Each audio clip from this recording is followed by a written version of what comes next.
Chapter 14 of the Bhagavad Gita is titled Gunatraya Vibhag Yoga, which means the yoga of the division of the three qualities of material nature. In this chapter, Lord Krishna explains the three modes of material nature and how they influence human behavior. Lord Krishna explains that there are three modes of material nature: Sattva, goodness; Rajas, passion; and Tamas, ignorance. These modes influence human behavior and determine one's actions, thoughts, and consciousness. Lord Krishna explains that those who are situated in the mode of Sattva are inclined towards knowledge and wisdom.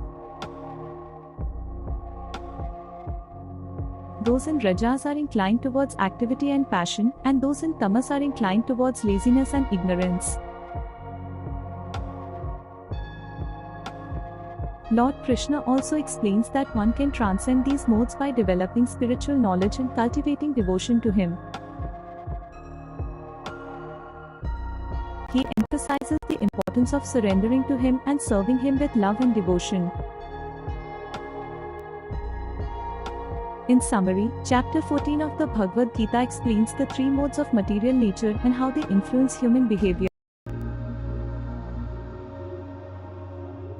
It emphasizes the importance of transcending these modes by developing spiritual knowledge and cultivating devotion to Lord Krishna.